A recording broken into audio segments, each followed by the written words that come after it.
Hello दोस्तों, कैसे आप सब लोग। तो मैं इटली में रहता हूँ, तो सोचा यहाँ पे काफ़ी लोग हैं जो पाकिस्तान से और इंडिया से इटली में आते हैं और उनको ज़ुबान का काफ़ी मसला बनता है, क्योंकि कुछ लोग काम पे जाते हैं तो स्कूल जाने का टाइम नहीं होता और बुक्स पढ़ना इतना इजी नहीं। तो आजकल यूट्यूब तो हर कोई यूज़ कर रहा है, तो मैंने सोचा मैं अभी इसी इसी कॉन्सेप्ट को लेके एक चैनल बनाऊँ। तो मैं मुख्तलिफ वीडियो बनाता रहूँगा आगे आने वाले टाइम में। तो सबसे पहले जो है मैं आपको जो अल्फ़ाबेट है, हरूफ ताजी जो उर्दू में कहते हैं, उससे शुरू करवाएंगे। मतलब जो इंग्लिश में हम ABC कहते हैं जिसको। तो ये है इसकी हरूफ ताजी। मैं साथ साथ उर्दू में भी लिखूंगा ताकि आप लोगों को आसानी हो। कुछ लोग जो हैं जो मतलब डायरेक्ट इटालियन नहीं पढ़ सकते, लेकिन मैं आपको इंशाल्लाह ताला जो है सारा इस तरह का सिस्टम बना के दूंगा कि आप इटालियन पढ़ने लिखने के काबिल हो जाएंगे। तो हमारा सबसे पहला जो वर्ड है वो है आ। इंग्लिश में हम इसको ए पढ़ते हैं, लेकिन इटालियन में आ। आ, बी, जी, दी, ए। इंग्लिश में हम इसको ई पढ़ते हैं, लेकिन इटालियन में इसको ए।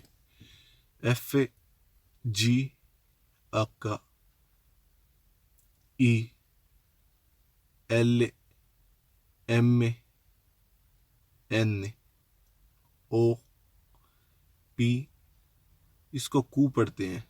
ऊपर इसके मैंने पेश डाली थी, लेकिन पता नहीं क्या हुआ है, लेकिन इसको कू पढ़ते हैं, क्यू को। एर, ये आर की आवाज़ देता है। एस से सीन की आवाज़ ज़्यादातर देता है। ती, ऊ, वी और ये जेता। तो ये ABC है, इसको इस तरीके से पढ़ा जाता है। तो इसमें कुछ खास चीज़ें हैं जो मैं आपको दिखाता हूँ। ये अगर जो लफ्ज़ सी है, जिसको इटालियन में ची पढ़ते हैं, इसके बाद ए, ओ या ऊ, यू, मतलब ए, ओ, यू या एच। इटालियन में इसको आ, ओ, ऊ या आका का जो है इस्तेमाल हो, तो इसका तलफ़ुज़ जो है वो काफ होता है, काफ की आवाज़ देता है। तो अगर ची के बाद हम ए या ई का इस्तेमाल करें तो इसका तलफ़ुज़ जो है वो चे की आवाज़ देता है। अगर जो जी है, इसके बाद आ, ओ, ऊ या आका का इस्तेमाल हो तो वो गाफ की आवाज़ देता है। अगर इसके बाद ई या ए का इस्तेमाल हो तो इसका तलफ़ुज़ जीम की आवाज़ देता है। तो इस तरह जो नेक्स्ट में आने वाली वीडियोस होंगी, उनमें मैं आपको 2 वर्ड, फिर 3 वर्ड, और आपको वो पूरा बताऊंगा, सिखाऊंगा कि किस तरह इटालियन को पढ़ा जाता है। तो इसके अलावा जो एस है, वो इसकी भी एक खास वैल्यू है। आमतौर पर जब हम एस की आवाज़ होती है वो सीन की आवाज़ ही देता है। अगर अल्फाज के बीच में एस का तलफ़ुज़ हो तो वो सीन और जे की आवाज़ भी हो सकता है। मतलब ज़रूरी नहीं कि वो सीन की आवाज़ होगी।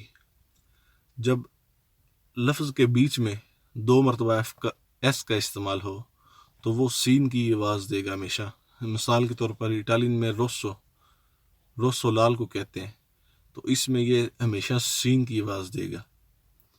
तो